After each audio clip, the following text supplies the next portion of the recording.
Good afternoon, everyone. Nice to see so many of you out today, and I'm sure you won't be disappointed.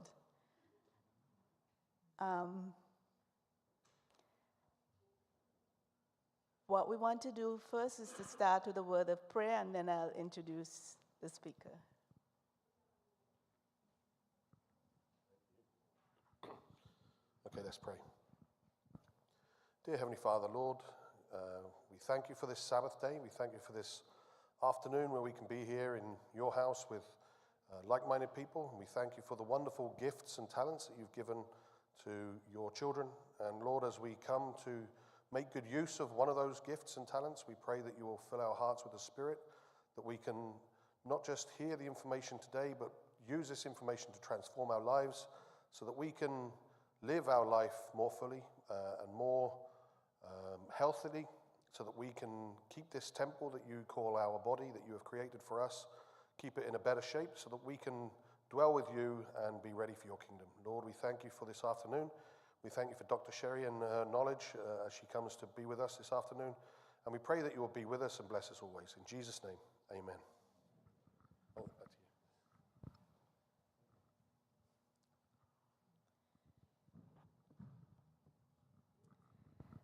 So, how many of you know Cherie?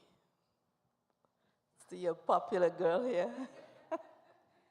Cherie Asgeirsson is a registered dietitian, and she's passionate about food, sharing food, and the science behind how food is medicine.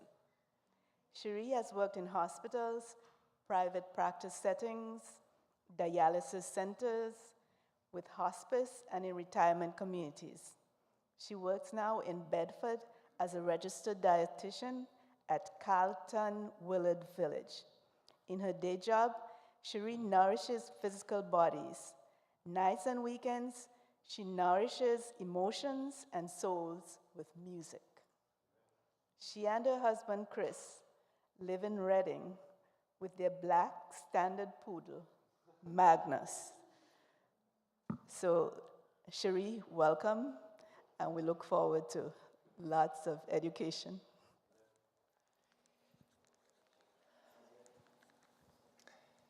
Eloise, thank you so much. And Chris, that prayer was beautiful, because certainly we want to live the fullest lives we can. We want to nourish our bodies, our minds. And yes, I am here as a registered dietitian, so I'm an RD, I'm not an MD. And I know this series usually is Ask the MD, but I do use food as medicine, and I work with medical doctors and nurses to treat symptoms of chronic disease. And in some cases, we're able to reverse those symptoms of disease by the questions that have been submitted. How many of you submitted questions for today? Okay, good. All right. I can see that many of you are interested in preventing disease and feeling better.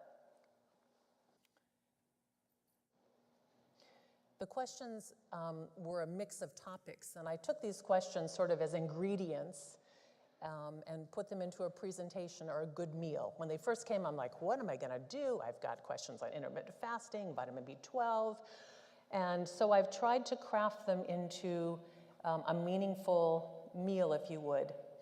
We as Adventists have a history of healthy eating promoted by Ellen G. White, and the world has noticed how Adventists have lived longer than other groups of people and at lower rates of chronic disease. One of today's themes, and I'm a huge fan of Michael Pollan. I don't know how many of you are familiar with his work from the New York Times. He's a science writer. He has the gift of simplifying very complex scientific studies and making it real and accessible. He has 7 words that I think should guide each one of us. Eat food, not too much, and mostly plants. And this is actually a quote that I think may have been from the late 80s, early 90s. So he was getting it early on, and it's so simple and it's so clean. Let's take a look at an Adventist health study, because this is where I think the world started noticing the differences in Adventists. There have been many studies. How many of you were part of this Adventist Health Study #2? Okay, that was from 2001 to 2007. How many of you remember those 50-page questionnaires that we had? From Adventist Health Study 1, it was found out that men in the Adventist Church lived 7.3 years longer than the average male, and women lived 4.4 years longer. In the Adventist Health Study 2, this was a long-term perspective study that looked at cohorts and investigated the relationship between lifestyle, diet, and disease risk and mortality among Adventists. So yes, we were some of these 96,000 people that were recruited in the US and Canada, and it was a study that lasted over 6 years. I found it interesting that our ages were between 30 and 112. So just looking at the cross-section of participants here, 6.4% of these were Adventists that were members by age 15. 61% were women with a mean average age of 60.2, and non-Hispanics were 65.3% of the recipient. Okay, hold on here, whoops. Oops, wrong way, sorry guys. 1.1% of the respondents reported that they were smokers, and 6.6% of the respondents reported that they used alcohol. So this is another very fascinating thing to me. The results here showed that of the respondents, 8% of these were vegan. And I want to just, before we go forward anymore, just recognize there are different types of vegetarians. And the vegan are those that don't have any meat or byproducts, so no red meat, fish, poultry, dairy, or eggs. So 8% of those respondents were vegan. 28% were lacto-ovo-vegetarians, which I think may have been more of the profile that I had seen growing up as an Adventist. We would consume milk and eggs, no meat though, fish or poultry. And then we had 10% of the respondents who are pesco-vegetarian, who would eat fish and then dairy products and eggs, but no meat or poultry. 6% were semi-vegetarians, which would eat red meat, poultry, and fish less than once per week. And then 48% of these respondents were considered non-vegetarian. How many of you are surprised by those numbers? I was frankly surprised that there was such a high percentage of people who were non-vegetarian. I grew up in Loma Linda, and that's, Adventists on steroids. Everything is very Adventist, and I was never aware that there were Adventists who would eat meat. All right, let's go the other direction here. So let's just look at this data and find out what the world noticed. So in these respondents, we found that there was progressive weight gain for people when they went from the vegan, which is no animal products, no dairy products, to a non-vegetarian lifestyle pattern or eating pattern. So a 55-year-old male or female following a vegan diet was about 30 pounds less than a non-vegetarian for similar height. That's interesting. Levels of cholesterol and diabetes, high blood pressure, and metabolic syndrome also had the same trend. So the closer you got to a non-vegetarian diet, the higher risk was seen for those disease states. And in the case of diabetes, the prevalence in vegans and lacto-ovo-vegetarians was about half of those in non-vegetarians, even after they controlled for the socioeconomic and lifestyle factors. As we look at all these studies, it doesn't prove causation, but certainly it can increase the risk of these diseases as we eat more towards the non-vegetarian. So let's look now, oops, I keep going the wrong direction. So the world started noticing a lot of these results, and how many of you have heard of the blue zones? Okay. Our blue zones here, we've notated we have Okinawa, Japan.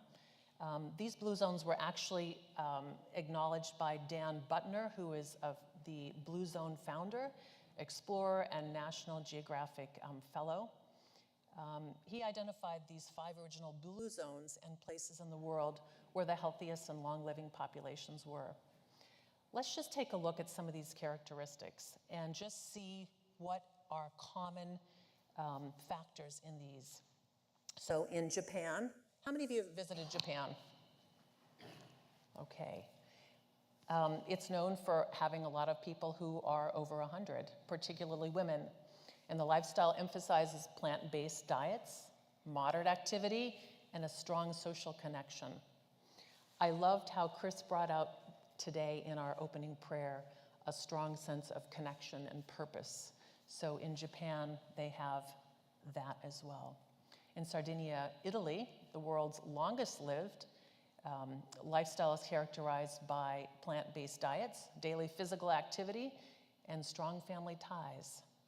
I like to think of the Italians, who they have a term called the passeggiata. That is a after-dinner stroll. It's not to get your heart rate up, it's to move, it's to get your feeling better, it gets to digestion going. Then in Nicoya Peninsula in Costa Rica, known for its pure life philosophy and focus on plant-based diet, strong community ties, and a relaxed pace of life. I'm seeing commonalities in these three so far. In Ikara, Greece, a Greek island with a high percentage of people who are 90 years and older. They follow the Mediterranean diet, moderate alcohol consumption, and strong social connections.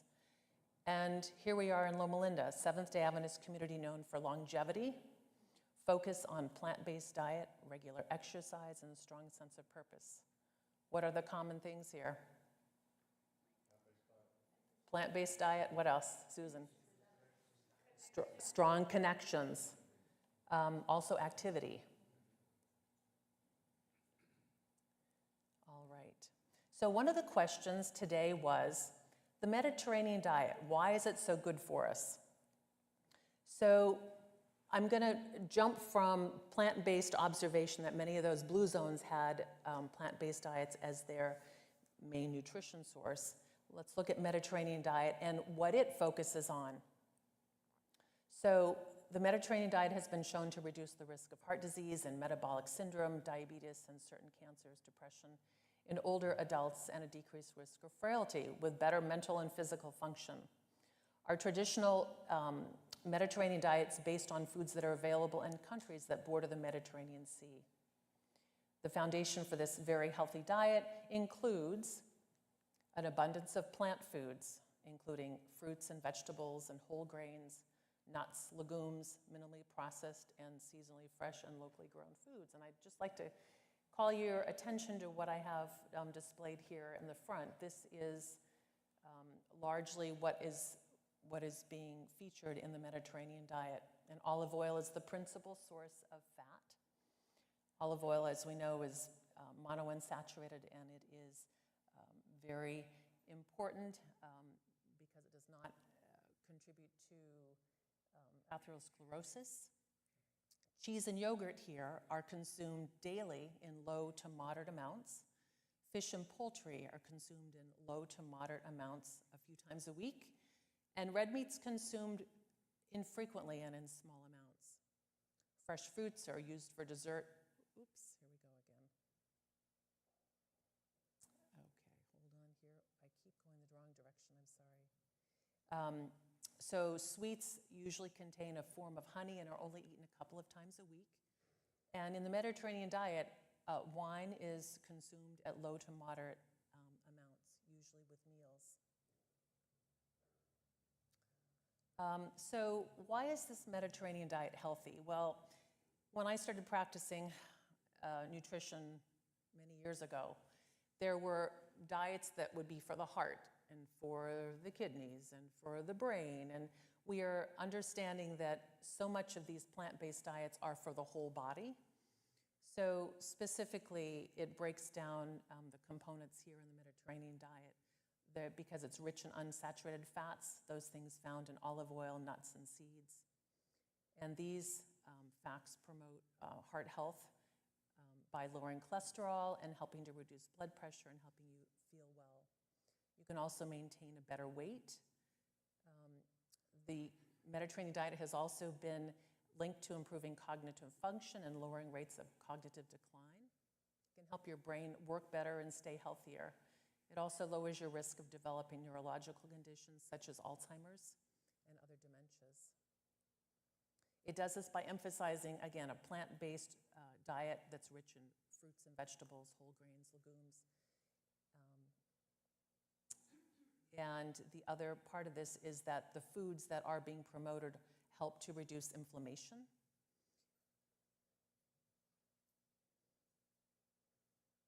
And I like to think of a Mediterranean diet really as a lifestyle.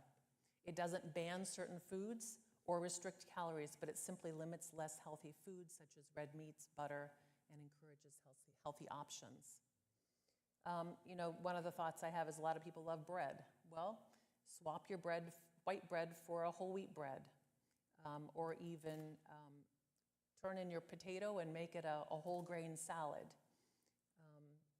Sprinkling salt, you know, using that to flavor your food. Try other things, garlics and herbs, vinegar, lemon juice instead. You're more likely to stick with a diet when it tastes good. And again, I think that it's important to try new things and modify in small ways what you eat. Rather than looking at a whole laundry list of things you think you need to do to change, identify one thing that you could try each week. I do want to just say a word about alcohol. Medical advice says if you don't drink, it's not encouraged that you start to drink, even though alcohol is one of the things that is seen consumed in the Mediterranean diet. All right, next question. What are some of the negative effects of eating cheese? I thought about this and I thought, what is this person wanting me to say? Well, what I want to start out by saying is cheese was part of that Mediterranean diet plan, and all cheeses are not made equally.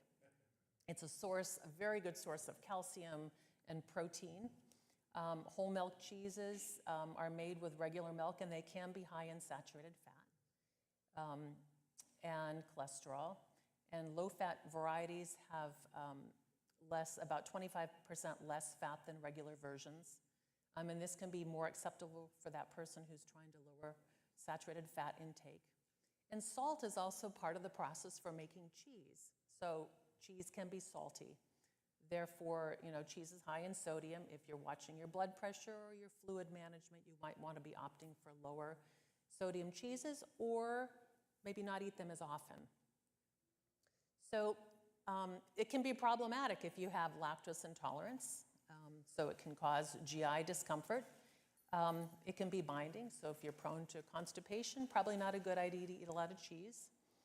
I think another very important thing here is when we talk about cheese, we're not just talking about cultured aged cheeses. Sometimes people want to know about processed cheese products. And this might include something like an American cheese that is very high in sodium, and they make it by mixing cheeses and other dairy products and other fillers. So not a good choice, and I don't consider American cheese a cheese. And then, of course, there are these non-dairy cheeses that are made from plant-based ingredients. And they're highly processed. And we'll get to talking about processed foods a little later.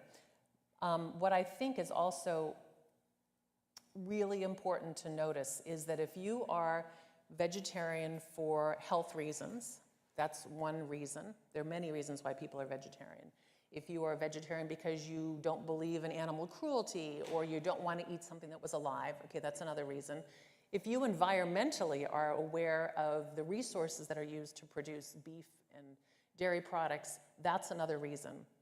Where I work, we have a group of people called the third actors.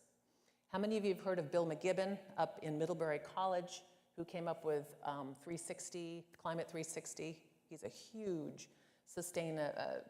he's a huge climate change advocator way before his time. And he came up with this initiative called the Third Act. So people who are in their later parts of their life, they don't have the energy or the will to get out and picket on a line, but they can do things to demonstrate that they are still part of active change. So we had a group of our residents who our average age is 87, and the oldest resident that I work with is 105 years old. Youngest is 66. So they still have purpose, like our community. And they decided that they would have this environmental challenge to try to get people to eat more plant-based foods. And they really focused on how many gallons of water did it take to produce different things. And if you notice here, 382 gallons of water to produce 1 pound of cheese.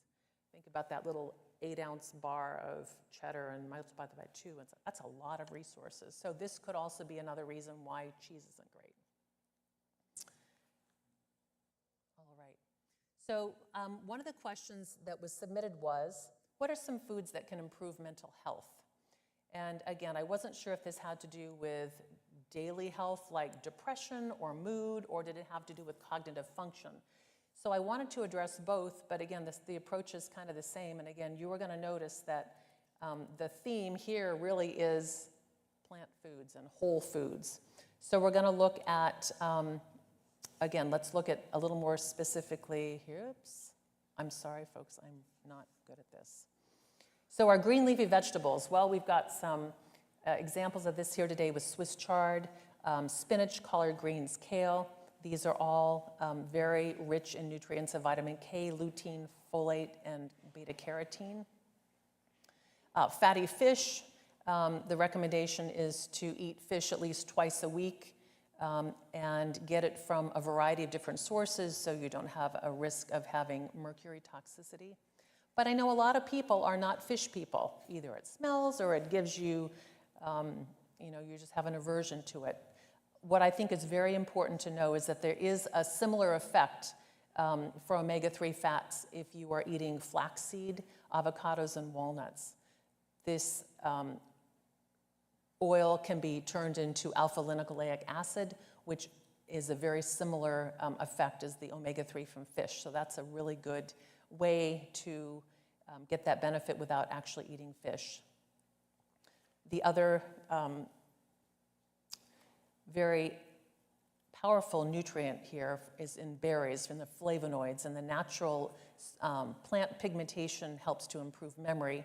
2 servings a week is recommended.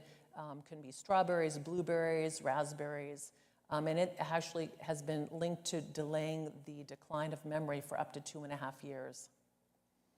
And again, I mentioned the walnuts are an excellent source of omega-3 like oils.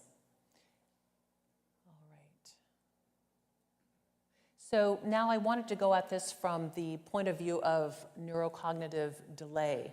There's a diet called the MIND diet, and it's actually an acronym. How many of you have heard of the MIND, M-I-N-D? Okay, several of you. And that's an acronym for the Mediterranean DASH diet, and DASH is another acronym for Dietary Approaches to Stopping Hypertension.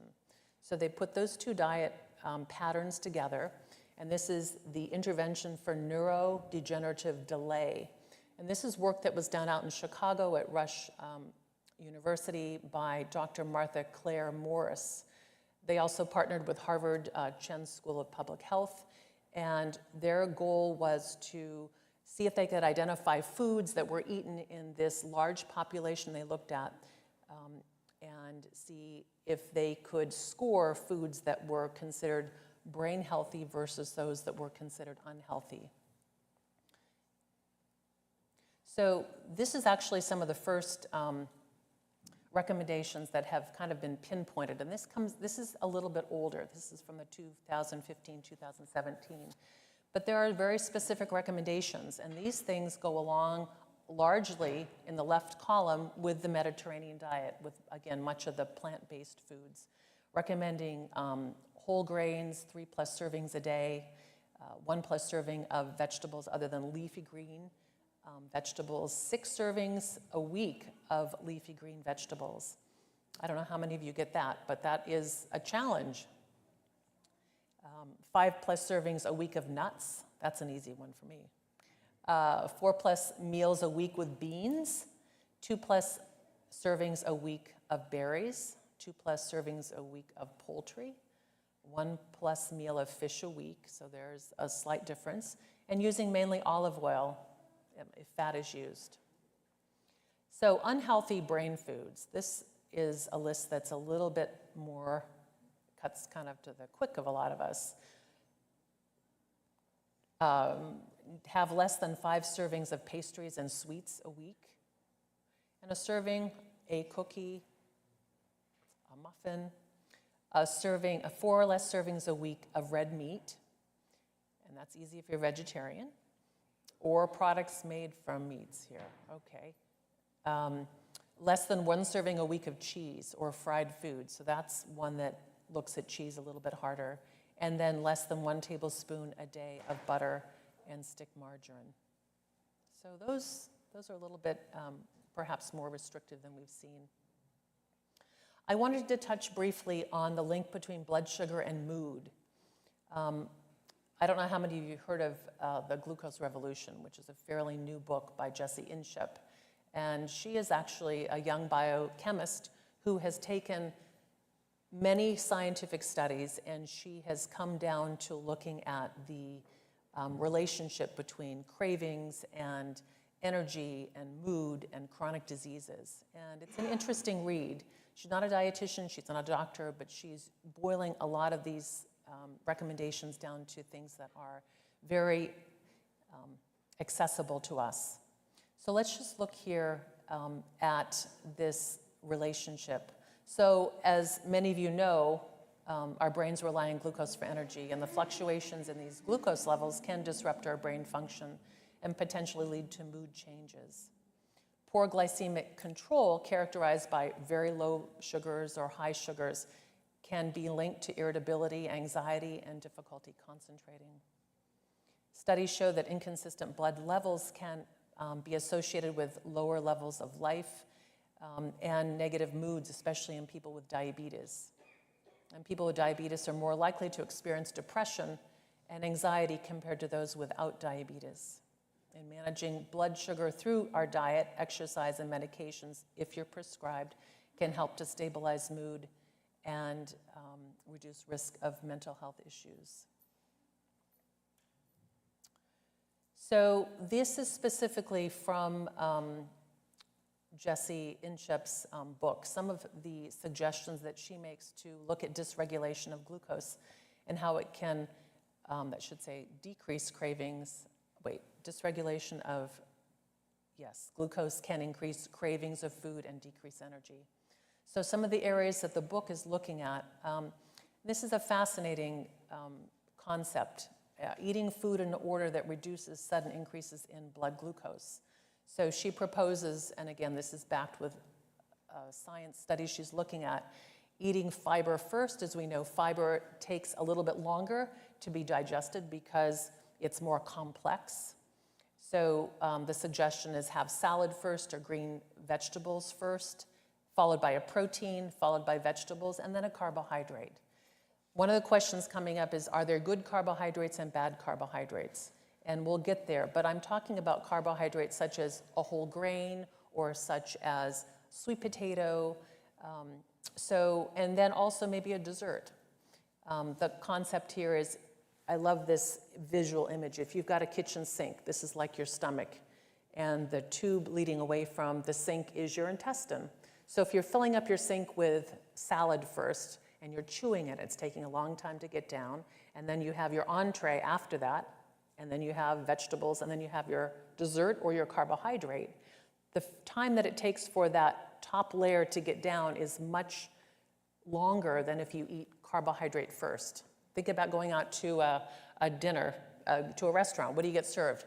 Bread, usually first. Well, usually it's a white bread. So you're chewing it, it is digesting quickly, it's hitting your bloodstream very quickly. The concept here is you don't have to cut it out, just eat it at a different time. And it gives you pause. Again, adding a green starter at the beginning of your meal to slow down digestion of carbohydrates. And again, having the sweet at the end of the meal rather than a snack between meals. Choosing a savory snack between rather than a sweet. So rather than a cookie in the afternoon to get energy, looking at maybe it's nuts, maybe it's hummus, something that has more protein and some fiber. And then move after you eat. Those Italians got it right when they're doing the passeggiata. The other suggestion is to have protein at the beginning of the day rather than a piece of toast and something to drink, have something with protein. All right, and then moving on to looking at how the mood is affected by diet and mental health. So I would strongly, again, recommend that improving mood can be done by eating a balanced diet, again, focusing on whole foods, lean proteins, complex carbohydrates, and stabilizing blood sugars, and exercising. Physical activity can improve our insulin sensitivity and reduce stress, as well as make our mood better. I remember one of my colleagues, psychologist, was saying that, do you realize that 30 minutes of exercise 3 times a week is just as effective as a low-dose antidepressant? So, you know, there is power in movement, there's power in getting outside, there's power in breathing. Also, getting enough sleep is certainly something that can help our mood. Lack of sleep can disrupt our hormone balance and negatively affect our mood. Managing stress, practicing relaxation techniques like deep breathing, meditation can reduce those stress levels. And if you feel these things are not doing that, seeking professional help is certainly something that all of us need to be aware of. There's a question about, are there vitamins that can help improve mental health? And key vitamins here that help with mental health include B vitamins, which are available, again, from our whole grains, vitamin D from sunshine, fortified foods, supplements, omega-3s, as we mentioned, from fish, from walnuts, magnesium, again, from whole grains and nuts, vitamin C, fresh fruits and vegetables, folate in green leafy vegetables. And what do you think I'm going to say? If you're eating a plant-based diet, you're probably getting what you need for your vitamins. T. Colin Campbell, I don't know if any of you have heard of him. He is out of Cornell.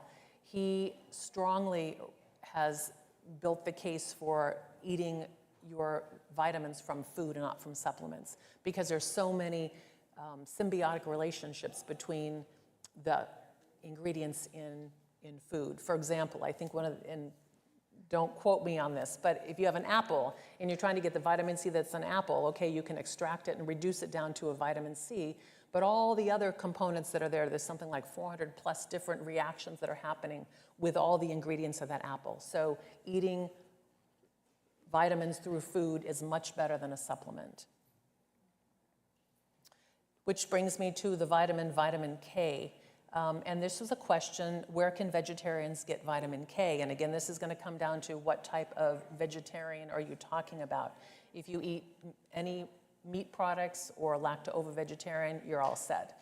If you're eating a plant-based solely, then you need to pay attention. And B12 is used for our nerve cells, it's used for blood cells, it's used for our bodies to make DNA. And our body can't make vitamin B12 on its own, so we have to consume it from foods that contain vitamin B12. It is a water-soluble vitamin, so there is no direct toxicity problem. We find B12 in animal products like meat, dairy, and eggs. It's also found in fortified foods like cereals and breads and nutritional yeast. I've got a new package of nutritional yeast. It's one of my favorite things. I don't know how many of you use this? Ron does. Yeah, okay. 2 tablespoons of this gives you actually the RDA, what you need for vitamin B12, so it's a very powerful source. So B12 is an interesting vitamin because we need 2 things in our body for it to be absorbed. So the hydrochloric acid in our stomach actually helps to remove the vitamin B12 from food. And that B12, when it's separated, combines with a protein called intrinsic factor. And when it's combined with intrinsic factor, then it's able to be absorbed in the digestive system. If we don't have enough vitamin B12 in the diet, it can result in an anemia, and the blood cells are not healthy. So interesting here, again, causes of B12 deficiency, a diet lacking in B12, but also if someone has gastritis, if someone is on long-term omeprazoles or proton pump inhibitors, that can be a problem. When there is inflammation, there's a lack of this hydrochloric acid needed for absorption. People with pernicious anemia aren't able to make intrinsic factor as well. People with digestive problems like Crohn's disease or celiac disease can also have a problem fully absorbing vitamin B12. And people who have had gastric bypass can also have difficulty absorbing vitamin B12. People who use alcohol can also have damaged their digestive system and cause the B12 deficiency. Okay, I got really into this. Are symptoms of B12 deficiency besides physical, being fatigue, nausea, vomiting, weight loss, and sore mouth? We can also have symptoms of neurological problems, including numbness and tingling in extremities, vision problems, and have a hard time remembering things or getting confused. Can also affect your gait and your speaking patterns.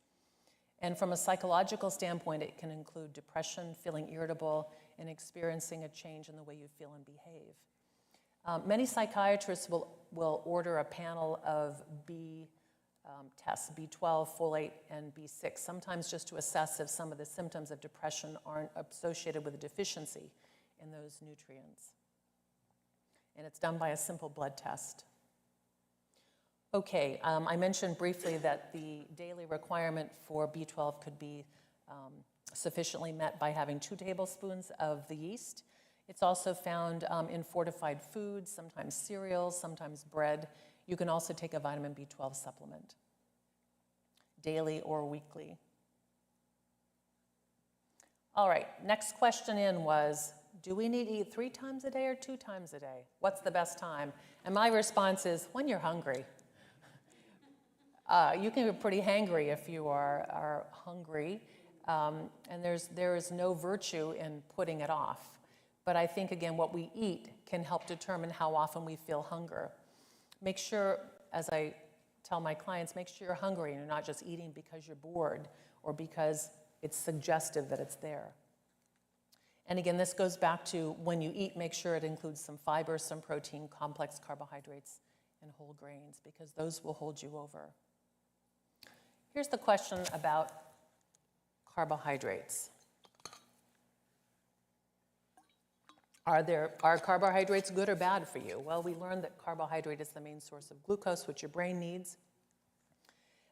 It provides our body with its major source of energy that's used for our body functions and physical activity. Oops. You always want to examine the quality of the carbohydrate because some are better than others. Healthy sources of carbohydrate include unprocessed, minimally processed whole grains, vegetables, fruits, and beans.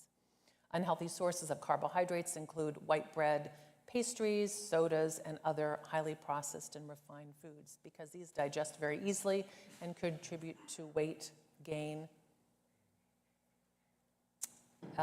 diabetes, and heart disease.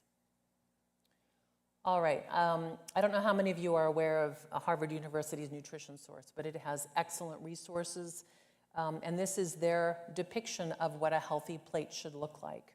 And if you notice the oils that are up in the top left, they've got healthy oils, olive oil, canola oil, and limiting butter and trans fat. Trans fats are things like Crisco or partially hardened fat that also increases atherosclerosis or hardening of the arteries.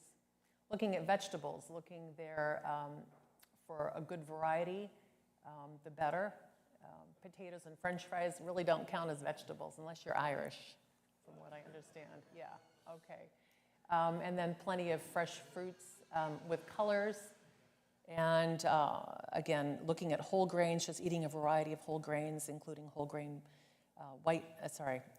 wheat bread, whole wheat pastas, brown rice, and limiting grains like white rice and white bread. I do a very funny story. I don't know how many of you know we have, over the years, had Chinese students living with us. And when we first heard we were going to have a Chinese student, I'm like, I am going to make sure he knows what brown rice is. So, I decided, I'm going to go on this kick. And this young boy was very gracious, and he would eat anything that was put in front of him. And he's a young boy, so he's hungry all the time. So after about 2 weeks, I said, Anda, we're really happy to see that you're enjoying your food. Is there anything you'd like me to make that I haven't made for you? And he said, Cherie, would you please make white rice? And I said, oh, well, just this once. And I make the white rice, and we put it on the table, and he picks up the bowl, and he says, friend, where have you been? And I've never served another morsel of brown rice to another Chinese student, because that is what their culture is based on. And when we were in China this summer, we learned that brown rice is actually given to animals for feed. So he was not complaining, but you know, there are cultures where some of this stuff doesn't fly. That's one of my favorite stories. Other things here, so our healthy proteins, we're looking, again, this is using meat. So with fish, poultry, beans, nuts, limiting red meat and cheese and bacon, cold cuts and other processed meats. And then beverages here at the top, we've got our drinking water, tea, and coffee with little sugar and limiting milk to 1 to 2 servings and dairy a day. And then they're also saying 1 small glass of juice a day and avoiding sugary drinks. So this is actually a good take. It's available online. So some tips for adding some healthy carbohydrates. Using steel-cut oats or old-fashioned oats instead of instant oatmeal. If you're looking at cereal, looking to make sure you get a good dose of fiber and not get too much sugar. Cereals are famous for having way too many added grams of sugar. So the ratio they're looking at here is 1 to 2, so 4 grams of fiber or less. And then 8 grams of sugar per serving. Using whole grain breads for luncheons, for snack, looking for bread that lists as the whole ingredient whole wheat or whole rye or some other whole grain. Instead of breads, also trading it in for a whole grain salad, something like a farro or a quinoa. And having fruit instead of juice. Trading in potatoes for beans. Beans and legumes are excellent sources of slowly digesting carbohydrates. So we've sort of already gone through what is unhealthy, but again, these are going to be carbohydrates that digest quickly and raise your blood sugar. Refined processed foods with little nutrient value include our sugary drinks, white breads. I'm going to go quickly through these. Pastas are similar to white bread. They're refined and low in fiber. Sugary cereals made with refined grains, candies, sweets, chips, fries, instant noodles, sweetened yogurts, artificially sweetened yogurts can be very high in these refined carbohydrates. People think it's yogurt, it's healthy. Read the label. So I had someone comment that they've really been looking into ultra-processed foods, and I wanted to include this because a large number of these easily to digest foods are ultra-processed. And it's an estimated that there are 58% of the food supply in America is ultra-processed. So I'd like you to think about that number as we look and see what this is about. So ultra-processed foods are composed of processed carbohydrates that are quickly broken down into simple sugars. And the sugars actually load into the bloodstream quickly, and they spike insulin, which alters our normal brain function. Ultra-processed foods are associated with higher risks of metabolic syndrome and obesity, and they're well linked to high blood pressure and abnormal lipid levels in type 2 diabetes. So ultra-processed foods have unhealthy additives that change the texture and the color and the sweetness and the flavor. These additives disrupt the microbiome in our gut and can lead to gut inflammation. And there is recent research that ultra-processed foods raise the risk of cognitive impairment and stroke. I don't know how many of you have seen the book Ultra-Processed People. It's by Chris Van Tulken. He is a British physician, and he is really going at the idea that it's the additives and the processing that is making the world overweight. There's so many more people who are obese. I would strongly recommend that as a good book for getting more knowledge on this. So I wanted to just quickly touch on their classifications of processed foods. And I know there's a lot to read here, but this first group of food is considered unprocessed, and these are plants and animals without any process or or natural foods that have been altered by minimally processing, designed to preserve natural foods, like a frozen product or something. So they are quick freezing it so it's fresh. These other examples would be fresh fruits, milk, meat, grains, and legumes. The second group is called processed culinary ingredients. This is interesting. These foods are actually not made to eat alone. They are taken from foods from group 1 or from nature, like salt, and they're used to cook and season. So this would be examples of fat, oils, sugars, and starches. In group 3, it's called processed foods, and this is where the industrial product is made by adding foods from group 1 to group 2, such as a canned vegetable in brine or fruit and syrup or a cheese. So far, these actually are acceptable, if you would. This next group, called ultra-processed, the big key words here are they're mostly of exclusive industrial use, made by a series of industrial processes, many requiring sophisticated equipment and technology. These are examples of sweet, savory snacks, pizza, and fast foods, and what our grandmas might have called junk food: packaged snacks, sodas, sugar, cereals, energy drinks, and candy bars. A lot of this information has come out of a lab in Brazil by Costa Monteiro. Okay, so let's look real quickly at some of the study links for ultra-processed food as a cause of obesity related to health conditions. So in Brazil, they looked at a study of 100,000 people, and they found that there was a 10% increase in ultra-processed food correlated with a 10% increase in cancer, even when they corrected for nutrient content. The premise is that it's not sugar, salt, or fat that's causing the health condition as much as the processing. Multiple studies have linked the ultra-processed food increased risk to all-cause mortality and cancers, especially breast cancer, cardiovascular disease, diabetes type 2, hypertension, fatty liver, inflammatory bowel disease and depression, IBS, and dementias. Boy, is that a list of chronic diseases. 10% increase in ultra-processed food was also associated with a 25% increase in dementia risk. These are really astounding numbers, and the ultra-processed food researchers think that the ultra-processed food can interfere with the body's built-in fail-safes to guard against overeating. I can think of many examples from the commercial food world. We hear about Starbucks using tasters to figure out how can they make their beverages more addictive, how can they ramp up the taste of the sugar. Same thing with McDonald's. They have just been programming us to want more.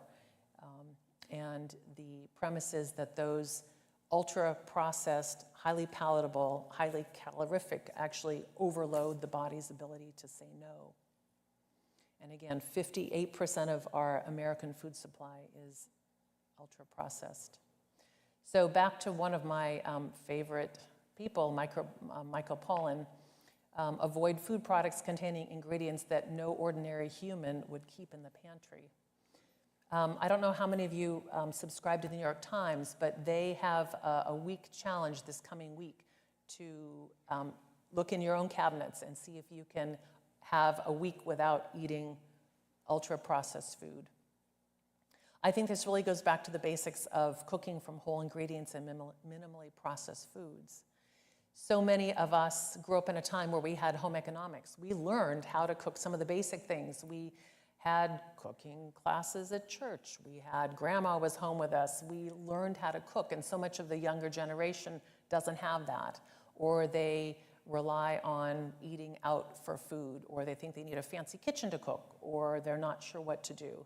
So a lot of people end up eating and choosing foods that are ultra-processed.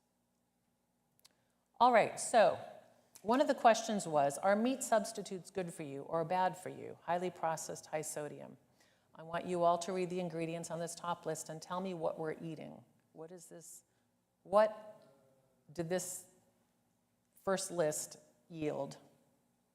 Water, pea protein.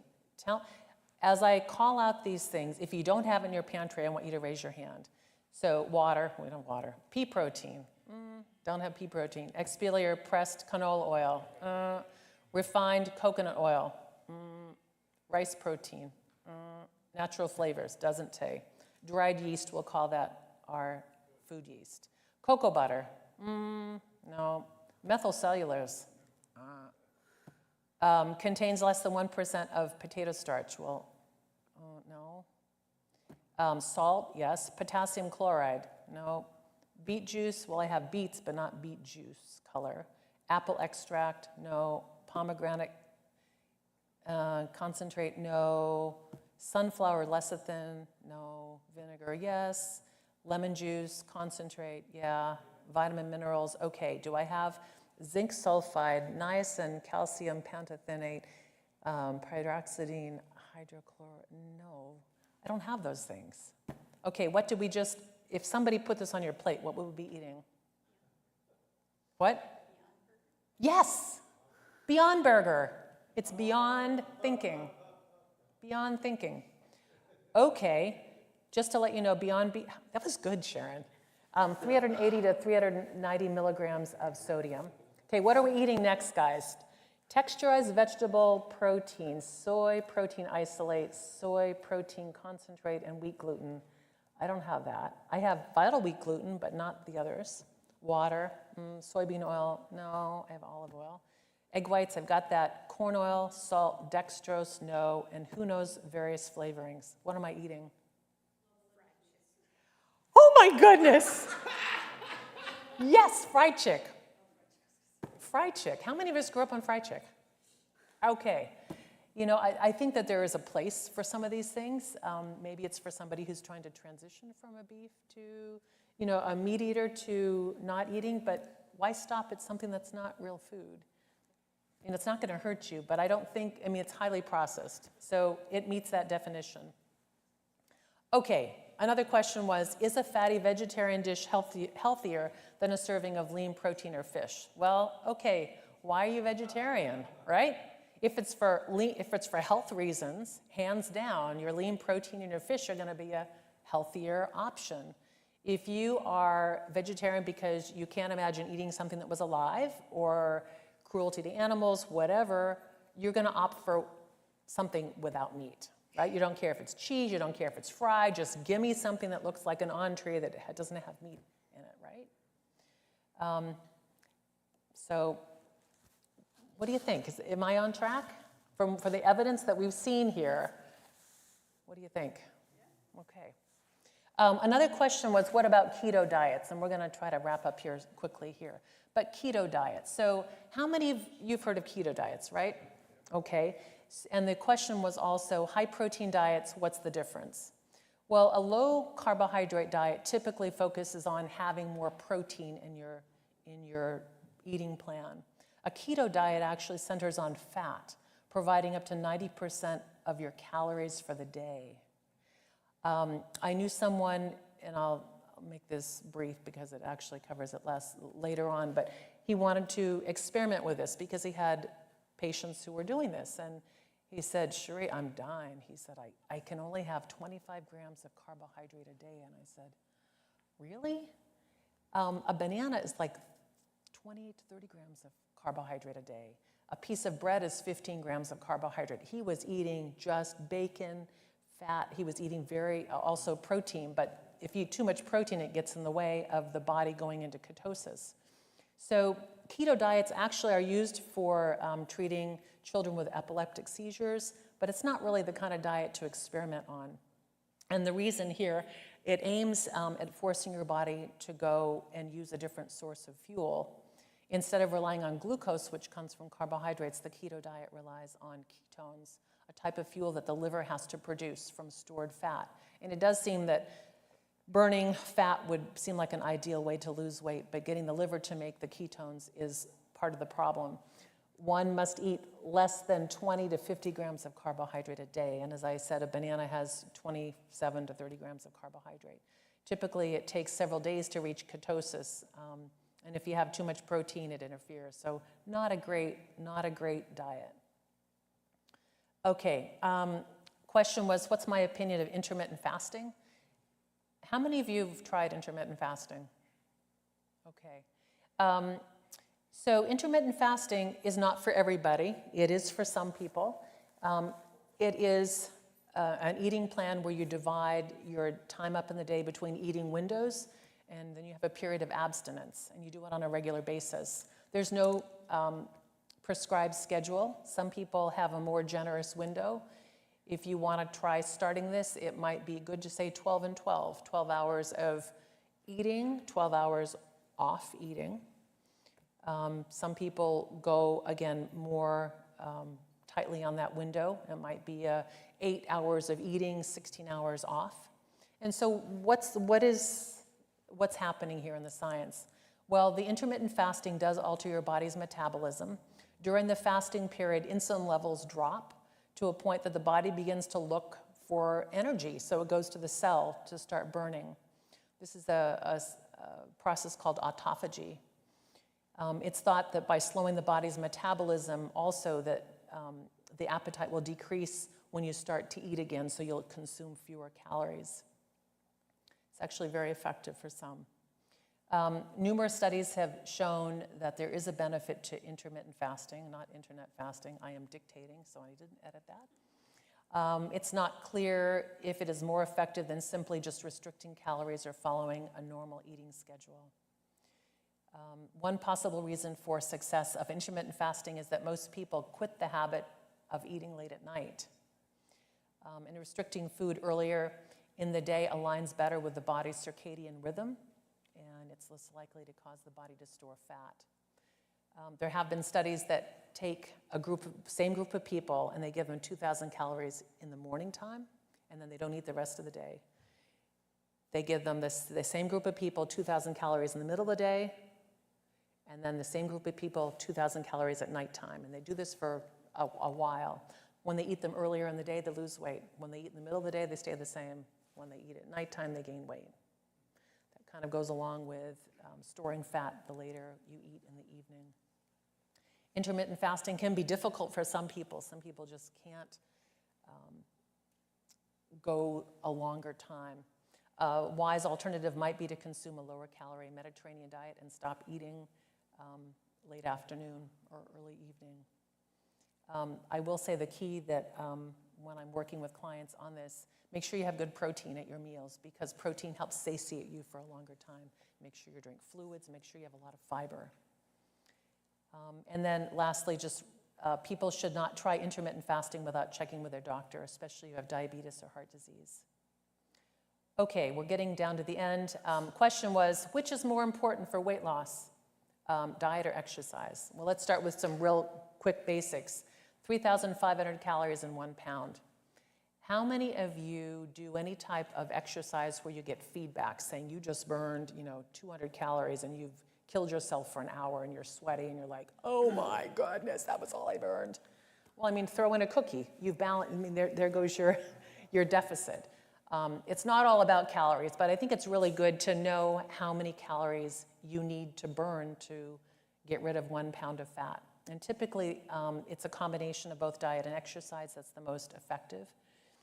Diet plays a larger role in initiating weight loss, while exercise is crucial for our long-term weight management and overall health. The example here is walking or jogging uses roughly 100 calories per mile. Okay, so you lose about 1 pound for every extra 35 miles you walk. Again, this is in a closed vacuum. This is no other factors happening with it, but you get the idea.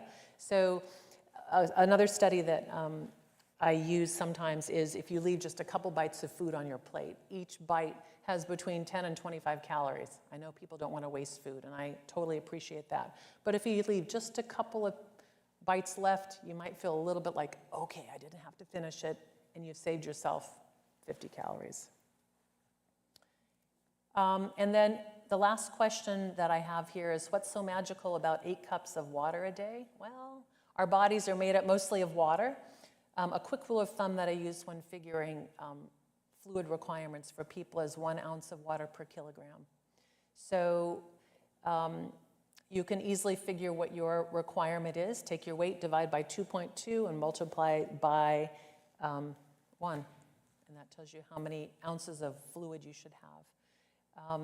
It's an essential part of every cell, tissue, organ function, you know all this. It transports nutrients, helps us regulate our temperature, and eliminate waste. And then just lastly, like anything, if you take it to an extreme, it can be detrimental. I've had people come to me and say, I'm on a water diet. I'm just going to drink a lot of water and not eat. Well, they become toxic.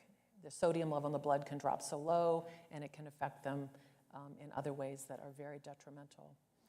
Just also a word for people who are on diuretics or watching fluid balance, have congestive failure. It's important not to have too much water. So that's something you would work with your physician on. That's the end of our questions. Did any of you have any questions, just briefly? I know I don't want to take more of your time. I have brought a display just because it's colorful, just because we've been talking about whole foods, and really that's where most of our eating patterns should be in my scientific opinion. Yes?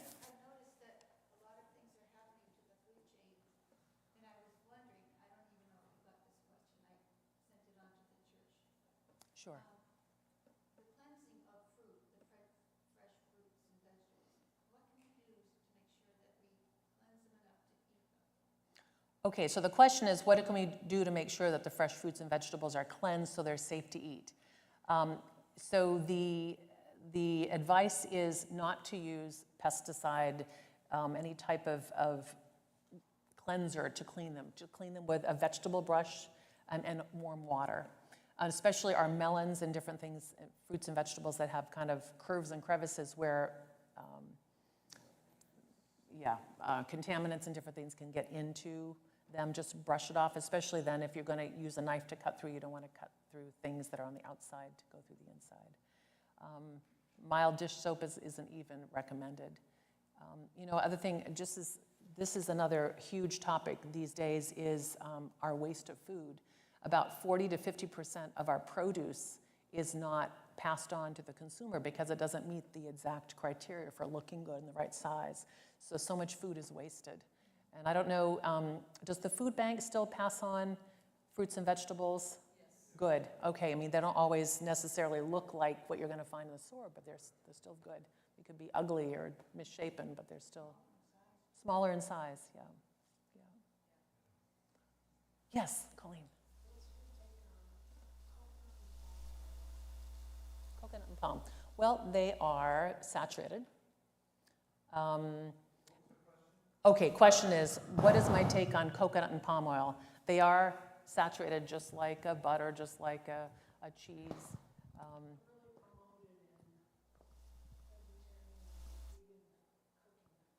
I use coconut milk a lot in my dolls and different things. I don't use palm oil, but I use coconut milk and that type of thing. But my train of thought just left. Okay, Earl. I have to ask, what's your take on avocado oil? Avocado oil, it's expensive. That's it? It's a monounsaturated fat. You can get olive oil that's similar. I don't know what our price of avocados is going to be doing anytime soon, but they come from Mexico, so we'll see. And while I've got the mic, I would rather eat avocados the than oil. chia seeds? Chia seeds are great. Good anti-inflammatory. I love to make chia seed pudding. How many of you do that with like an oat milk or something? I also put it in yogurt. Make little cups for lunchtime.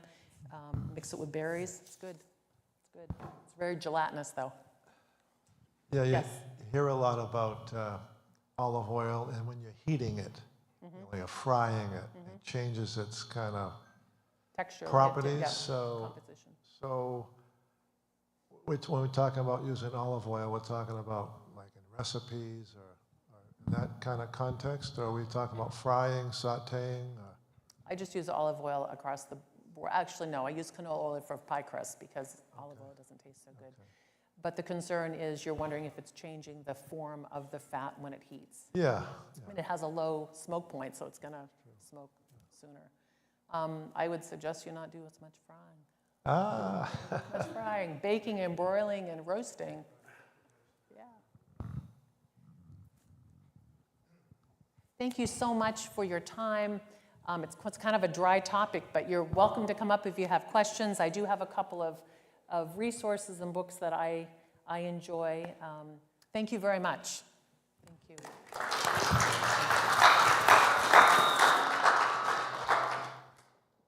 Thank you very much, Cherie. And thanks everybody for coming to listen to such important points about food. And hopefully we'll be eating healthier from now on. And we're just gonna close with a word of prayer, and then you can come up and look at the display here. Dear Father, we thank you for this opportunity we've had to learn more about the good food that you have out there that we can partake of. And we ask that as we continue on our journey, that you'll help us to eat healthier and teach others to do likewise. And we thank you for your blessings in Jesus' name. Amen.